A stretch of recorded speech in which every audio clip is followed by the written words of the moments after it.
Верувам дека сте заедно со нас од 6:45, па се до крај на ова утринско дружење. Ние да подсетиме во студиото на Здрава Македонија сме заедно со Филип Арсовски, Сабри Азири и Иван Пешевски.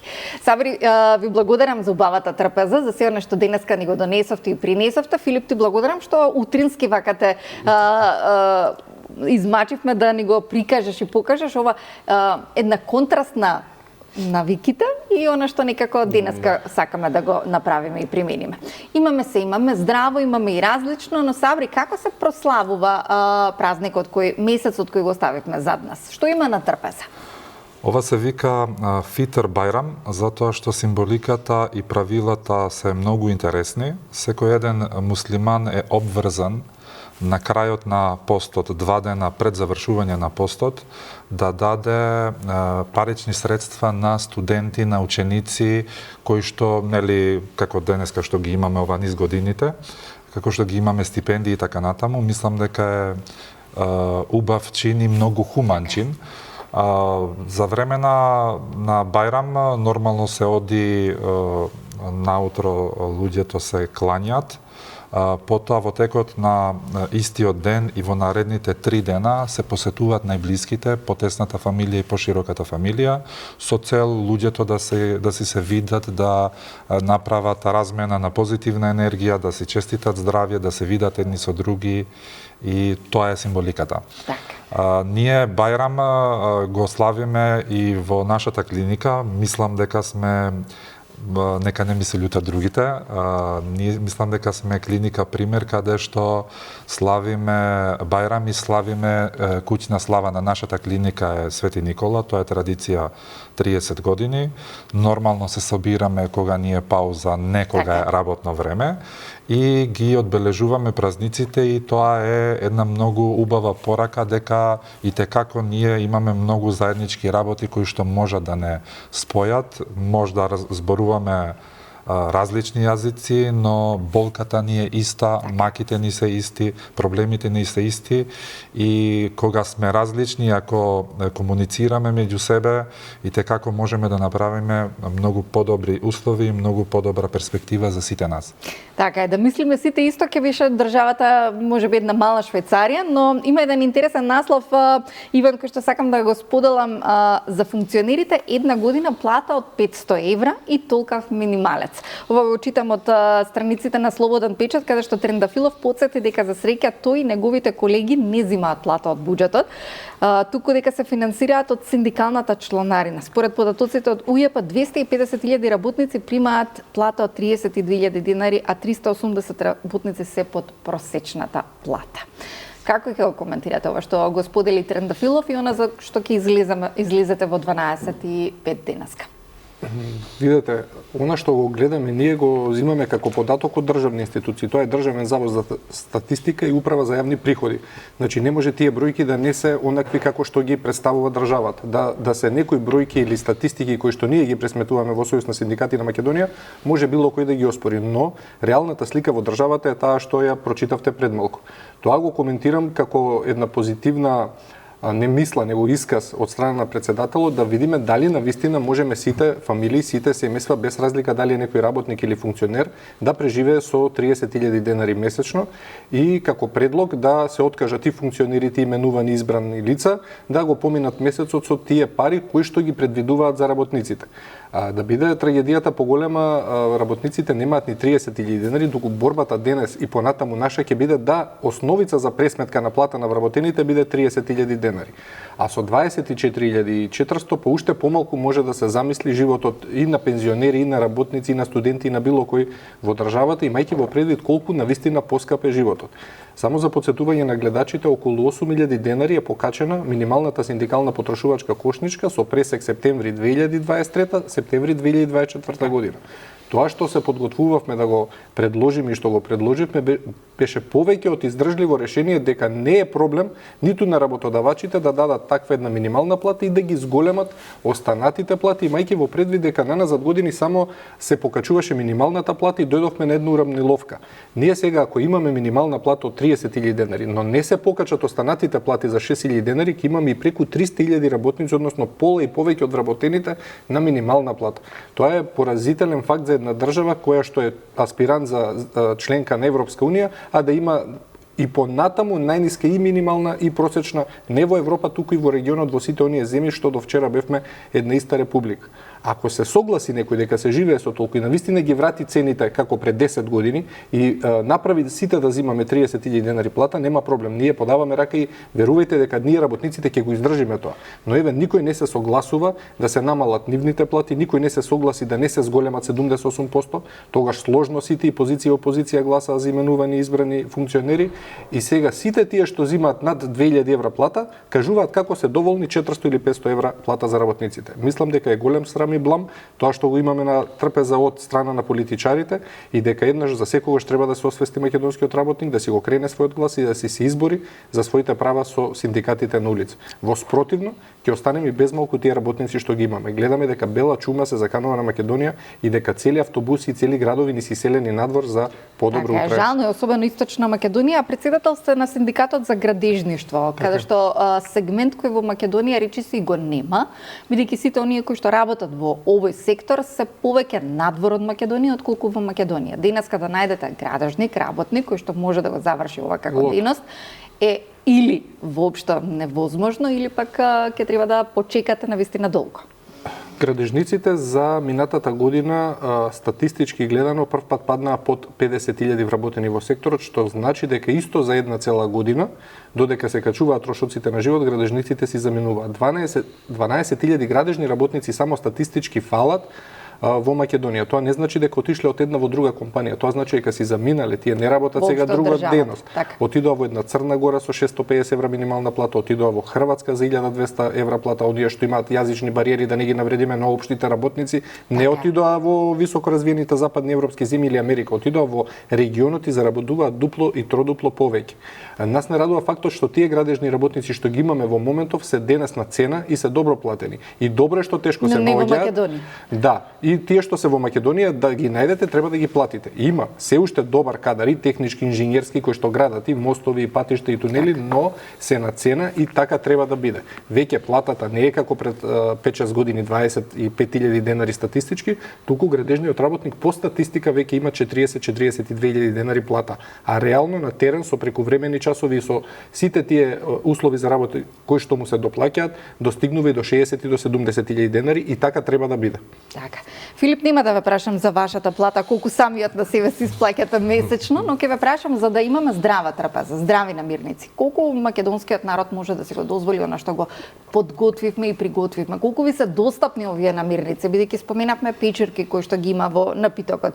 Споменавме малини, се она што не е здрав начин на исхрана. Колку полесно посегнуваме по нешто што ни е достапно, затоа што сметаме дека е висока цената на здравата храна?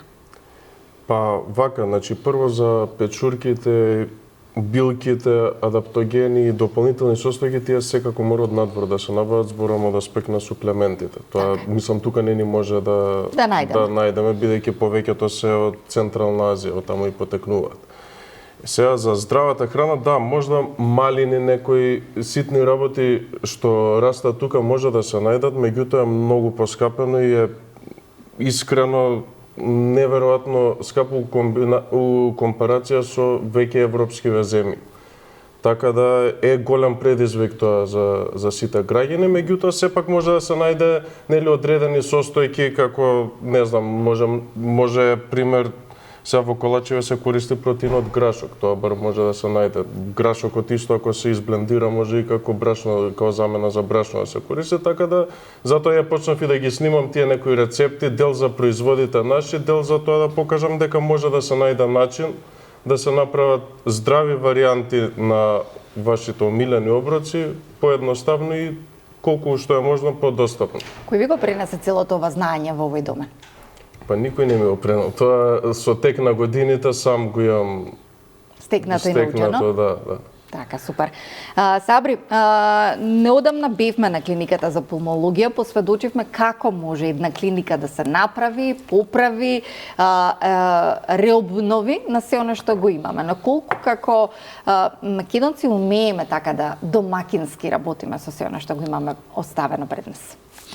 Јас мислам дека многу работи зависат од нас и мислам дека во областа здравство треба да работат луѓе кои што имаат поголемо срце и душа отколку тело. Така да трагедијата нас што ни се случи ни ги отвори очите и е ова еден, мислам, нека голем показател дека стварно треба да се инвестира во здравство, во здравствените работници, затоа што кога се случи трагедијата, први на лице место беа, без да ги запоставиме другите, први на лице место беа здравствените работници. Има компании, фирми, општествено одговорни компании кои што помагаат. Државата треба многу да инвестира за да се приспособат услови, за да бидеме светски тренд, да ги следиме сите светски трендови што се однесува до апаратура и така натаму. Мислам дека нас ни фали системот да не биде функционален и мислам дека тој кодот кој што ние со годините сме го инсталира во нас, дека за било која работа нас ни треба човек. Кога ние ќе почнеме тој човекот да го смениме со системот, ќе биде многу полесно и многу поедноставно. Затоа што еден човек, кој год да е, робот да е, не знам што год да е, ќе се умори, нели, од толку работа, од таков маратон.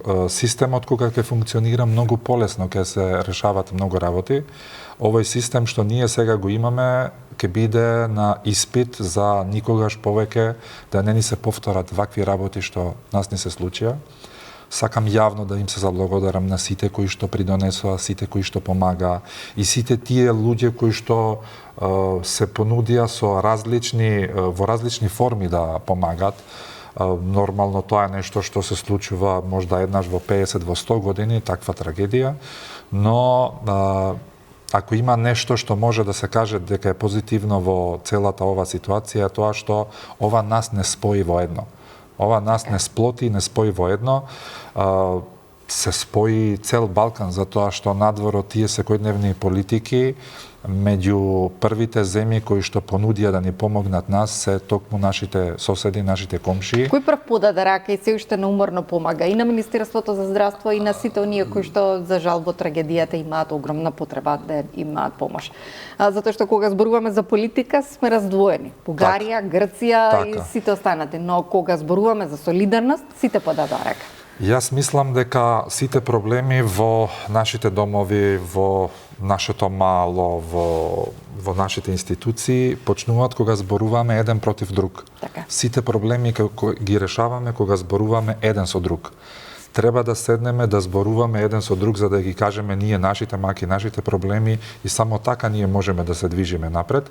Земји кои што ни помогна, имаше многу телефонски повици кои што се јавуваат и нудат помош, кои што е за секоја почит и респект. Но земји кои што одма ги отворија вратите се нашите соседни држави, почнувајќи од Бугарија, од Србија, од Грција, од Албанија, од Косово, од сите други, Турција, европските земји, така да ние сме јавно им се заблагодарувам на сите кои што помогна. Јавно им се заблагодарувам на сите тие екипи кои што дојдаа од надвор да ни пружат помош и дадоа свој придонес и посакуваме ова да не ни се повтори и да извлечеме поука еднаш за секогаш. Така. Иван, како би сакале да живее еден работник во Македонија? Па онака како што живеел во некогашната Југославија, ако се сеќавате, нашите родители и постари генерации кажуваат дека тогаш барем работникот не се замарал што ќе има на трпезата, дали ќе има оброк, годишен одмор и така натаму. Само за потсетување на гледачите, делот за храна, тоа што го прашавте Филип, колку чини вака да се храни здраво, ние немаме здраво и нездраво живење во нашата кошничка, но имаме дел храна и пијалоци кој што чини 23.000 денари за 4 члено семејство за месец. Тоа ако треба да се откажете нешто од тоа, нема да живеете здраво, нема да бидете продуктивен работник и нема да бидете задоволен ниту дома со семејството, ниту на работа. Она што треба да го научиме за еден работник да биде задоволен е да не му се враќаат наназад нозете кога оди на работа, туку да со својот труд што го вложува и обезбедува за неговиот работодавач да има нешто, да му се врати на крајот на месецот делот од колачот кој што го заслужува и кој што го бара. Затоа јас велам дека е многу тешко да си работник во денешно време во Македонија, но уште потешко и да си работодавач.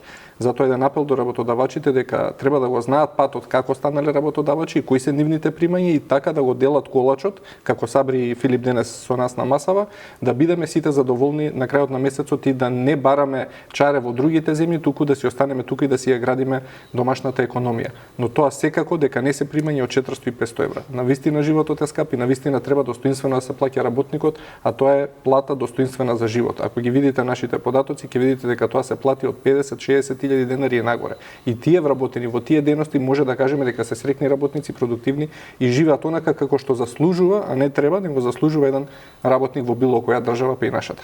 Така, кога ги споменавме и работниците и работодавачите, Филип, бевте и работодавач, имавте и свој ресторан каде што сигурно имавте многу вработени, па каков беше односот и колку беше тешко да се најде особено во угостителскиот дел вработени? Добро, тоа е баш тежок сектор во оваа држава да се најде вработени, меѓутоа и тогаш, иако не сум имал толку големо искуство како сега, сум се трудел да направам тим кој што ќе биде долготраен. Тоа се прави нели со задоволителни плати и плюс со дополнителни бонуси и проценти. Мене и сега целта ми е на вработените нели да поделам еден сектор и да им дам процент ван таа плата што ја заслужуваат основна, за да можам да им делегирам една одговорност во тој дел, а они ќе имаат начин и прилика да заработат многу повеќе од тоа што е возможно. Така, интересен начин на мотивирање на работниците, но кога сме ке мотивирање на работниците во државниот сектор, Сабри, вие знаете да ги мотивирате со награда, со признание, затоа што доделувавте и награди, особено на клиниката за пулмологија, на најдобра се споделете ми вие да не раскажувам јас во ваше име. Ние 5 години поред гласаме најдобри работници на годината. Така. Како го правиме тоа? Сите вработени си добиваат формулар каде што сите се напишани таму и со заокружување вработените го бират најдобриот работник. Се прави комисија од сите категории, значи имаме најдобар доктор, најдобра медицинска сестра, најдобар медицински техничар, најдобар болничар, најдобар хигиеничар, најдобар административен работник и имаме најдобар тим, односно единица. Ова се избори без притисоци. Ако знаеме дека кај нас изборите секогаш се прават со притисоци. Денот кога се бират најдобрите работници, во нашата клиника е како слава, верувајте. Сите се расположени. Сите имат право на глас, анонимно, без никакви податоци. Од сите овие категории се собират по еден член од сите категории, ги броиме гласовите, истиот ден кога, например, ако гласањето е од 9 до 1, во 2 сатот, 2,5 се собираме во нашиот амфитеатар, ги покануваме сите вработени од нашата клиника и им доделуваме признание, нормално им доделуваме и убави пенкала и парични средства. Мислам дека ние како клиника сме единствената што е државна здравствена установа кој што ги мотивира и ги поддржува вработените. Посакувам тоа секој да го направи. Убав пример и дефинитивно убав поттик, затоа што само така работниците знаат колку се ценат и признаени. Знаете како тука имаме, освен што ќе добијат луѓето кои што заслужиле, имаме и исто така и статистика за тоа што понекогаш ние мислиме дека секогаш сме во право, така, но ако од 125 вработени никој не гласал за Сабри треба да се преиспита дека нешто не е во ред со него. Највалидните избори можеби во државата. Апсолутно. Но кога сме кај анонимноста, Иван, колку работниците се охрабруваат да пријават во синдикатите неправилност, мобинг и се она што значи работнички права, поради таа анонимност или пак можеби се прашуваат дали вистински истата постои и нема да добијат последица на пријавувањето? За разлика од минатото, денес имаме ССМ Мој работнички права алатка, која што токму штиклирате дека сакате пријавата да биде анонимна. Но голем дел од работниците се охрабруваат и велат не сакам да биде анонимна, пријавувам за мене, за комшија, за брат, за пријател, за колега. И имам и анонимни и неанонимни пријави, но анонимноста навистина направи да нема притисоци по одредени вработени, бидејќи имавме преку 750 пријави за една година, од кои пријави беа зафатени околу 40.000 вработени. Сега кажуваме, ако една компанија има 1000 вработени, со една пријава автоматски вие ја поправате грешката во системот кај тој работодавач, дали е тоа неисплатен регрес за годишен одмор, јубилејна награда или минат труд и така натаму. Навистина поврзаноста со Државниот инспекторат за труд се покажа како добра алатка да останат анонимни тие пријави и луѓето се повеќе и повеќе пријавуваат и се зачленуваат во Сојуз на синдикати на Македонија. Сметам дека тоа беше еден успешен проект на ССМ кој што и понатаму ќе продолжи на тој начин да делува, се додека луѓето ги пријавуваат на тој начин проблемите и ние ги отклонуваме, секако дека ќе постои тој систем. Ако се смени нешто техниката со дигитализација или има друг начин на поврзаност помеѓу државните институции и ССМ, тогаш и ние ќе бидеме во чекор со времето да направиме што полесен пристап до нас и што побезболно да поминат тие работници кои што се соочуваат со притисоци на своите работни места. Што најмногу пријавуваат граѓаните? Па да бидам искрен, се тоа што е поврзано со пари. Не пријавуваат толку лоши услови за работа, бидејќи ако го земам ја секторот од каде што доаѓам, и во Германија и во Македонија и дува ветер и врне дожд, и тоа е нешто што не можеме да го промениме, но не е исто да земете 400 евра и 2000 евра плата. Постојано се поплаките дека се ниски платите во одредени дејности, особено трудоинтензивните дејности. И 90% од пријавите се за неисплатен регрес, неисплатен минат труд, она законско право кое што следи секоја година се зголемува платата, неисплатени доместоци и додатоци на плата или каснење со породилно отсуство исплата и така натаму. Повторно ќе кажам, парични средства секогаш недостасуваат на работниците и еден месец доколку нешто закасни, тоа е навистина проблем, имајќи во предвид дека сме нација која што некако живее во минус. Ние не сме во ситуација да се луксузираме и да можеме да издржиме месец или два без плата. Што сметате, колку работниците си ги познаваат работничките права? Во последните или тука имаме години манипулација од страна на работодавците, па затоа и се случува оно што се случува. Има доста пријави за манипулација од страна на работодавците како нешто не им следи по закон. Обично така е најубаво да кажат, они тоа не ти следува или не смееме сега така да исплатиме, а јас ќе кажам дека секој еден што е разбран работодавач и сака да ги мотивира работниците, нема закон што може да го ограничи колку да ги плати истите работници. Така што работиме на тоа да ги информираме, да ги едуцираме нашите членови со постојани обуки, имаме одредени секции координативни тела, одредена група луѓе што се занимава со безбедност и здраве при работа, па посебни обуки за нив, секцијата на жени за родова еднаквост обично и за улогата на жената на своето работно место, имаме секција на млади прекрасна која што допрва учи што е синдикат, што е организирање во синдикат, што е заштита на права не само на себе, туку и на колегите, и сето тоа во еден систем кој што еве повеќе од 10 години, ако можам така да кажам, една млада екипа во ССМ која што турка напред во функционирањето и на Сојузот и на гранските синдикати, сум задоволен за тоа како се информирани и како пријавуваат и како се охрабруваат луѓето да зборуваат се погласно за проблемите на своите работни места. Така. Филип, со вас нема да зборуваме за проблеми, ќе зборуваме за предизвици. Кој е следниот предизвик кој сакате да го освоите, да го направите, идеја која што можеби вие во глава сакате јавно да ја споделите? Па моментално сум максимално фокусиран на европскиот пазар. Тоа ми е целта да со производи од Македонија, кои јас лично ги произведувам, да настапам на европскиот пазар и да стигнам до тие продажби многу повеќе колку што ги имам тука. Колкав е тимот што работи со вас? Па моментално како вработени од тим сме околу 5 или 6 луѓе, меѓутоа имаме многу надворешни соработници кои што идат нели се плаќаат за завршена работа, поголеми фирми, проценти и останати работи. Секако. Колку е тешко да од Македонија се реализираат работите и која е најголемата препрека што сте минале до сега? Па искрено е прилично тешко, меѓутоа тоа што е позитивно компарација Македонија со светот е што во Македонија на почетокот е многу тешко. Ако си истраен во твојата визија и желба на почетокот, после е многу полесно. Ако почнеш нешто од Европа, на свети е полесно да почнеш на почеток, меѓутоа првиот предизвик и може да биде откажување. Така да во Македонија затоа и кажав, ако успееш на почетокот да почнеш работите, што е многу битно, не дека е полошо, односно и ситуација и подобро. Така да бидеш сигурен во твојата желба и визија. Така. Живеевте надвор, но се вративте во Македонија. Па добро, мене целта ми е често да патувам и работата да ми зависи буквално од телефон и компјутер, да можам све така да делегирам и да функционирам, да запознам нови култури, нови луѓе, да можам да правам иновативни работи. Која е културата од светот која што ве воодушевува и од каде што крадете, условно кажано, одредени вештини и начини и на исхрана и на живење? Па нема одредена култура, него разликата е што, пример, кога си во Македонија или во Србија на Балканов, си ставен како воен бубањ, работиш буквално по 18 сати во тек на денот, и кога ќе отидеш негде надвор и поседиш подолго време, на некој начин излагаш од таму да ти спласнат идеите, визиите и да видиш што е следно. Многу полесно можеш да ги согледаш работите и дома што си ги правил. Кога ќе се оддалечиш. Да. Така. Сабри, од дистанца на пред 10-15 години до денеска, што е следно што би сакале да го направите за себе, за клиниката каде што работите и како шеф на протокол на Министерството за здравство, едно од можеби најтешките позиции во нашава држава?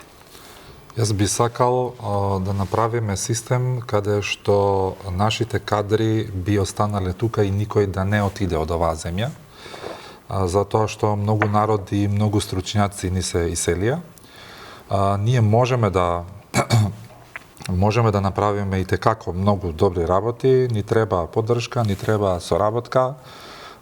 Сакам местоположбата географски гледано на нашата земја е така што преска рековте дека можеме да бидеме Швајцарија. Да, ние стварно можеме да бидеме Швајцарија, имаме потенцијал, но ни треба малку реорганизирање и ни требаат правите луѓе на право место. Нека не се љути никој во одредени професии, не во одредени професии, во одредени работи нема јас би сакал ова да пробам, или кревата прашина или голтата прашина. Треба да се воспостави систем и да бидеме најдобри, препознаени, можеме да направиме нешто што другите земји го прават, медицински туризам или пациенти кои што може да дојдат кај нас, но ни треба инфраструктура и ни треба подлога за тоа да го направиме. Треба да поработиме како систем, како држава, како стручњаци, да бидеме заедно споени, да бидеме едно. Нешто што сакаме ние да направиме следно како Министерство за здравство е да го споиме клинички центар за време на оваа криза, односно на оваа несреќа, и како се докажа дека колку тоа значи. Би сакал да имаме нов клинички центар, програмиран, функционален и така натаму, за тоа што сега моментално каде што се наоѓа, тоа се неколку години кои што тој функционира, но би сакал да имаме имам... многу ветувања за нов клинички центар, но се уште нема реализација, пак има ли Македонија? Клинички центар Република Македонија мора да има. Јас давам јавен предлог каде би требало тоа да биде, каде што е така во срцето на градот. Тоа е касарната Илинден, каде што има инфраструктура, има квадратура, има неколку влезови, така да според мене тоа е најпогодното место и каде што имаш пристап од сите страни и е многу поедноставно функционирањето затоа што е баш во срцето на градот. Така. Да се надеваме на подобро утре, но на што да се надеваат работниците и граѓаните кои денеска ќе ви дадат поддршка? Да се надеваат дека работите од ден во ден се променуваат, затоа почнавме со моето вработување во тоа време 8050 денари минимална плата, која што беше навистина ниска, но такви беа времињата, стигна денес до 24.000, но повторно ќе кажам не е доволна за живот, и да бидат истрајни во борбата со нас за обезбедување подобар стандард, за подобро утре на работникот и на севкупните граѓани, не само на работниците, туку со тие примања кај работниците се зголемува и буџетот на самата држава. Да очекуваат дека платите ќе растат, дека треба да се организираат во синдикатот и да се борат заедно со нас доколку сакаат навистина нешто да се промени. Ако мислиме дека некој друг ни е системот, се лажеме. Системот сме сите ние го градиме и сите ние треба да го надградуваме од ден во ден со нови барања, како превентивен орган во државата се синдикатите и да укажуваат како постојана опозиција дека нештота може да се променат и да бидат подобри. Коректив на целото општество. Така Филип, е. една кратка порака само од вас за сите. Да се трудат да бидат промената што сакаат да видат во светот и да бидат секој ден подобра верзија од себе. Ви благодарам. Ние сме секој ден подобра верзија од она што сакаме и го посакуваме за сите вас. Јавно благодарам на моите гости што денеска имавме убава украсена трпеза и покажавме дека обединети можеме да направиме подобро утре. Останете и натаму на Канал 5, бидејќи ние сме најдобрите во македонскиот етер.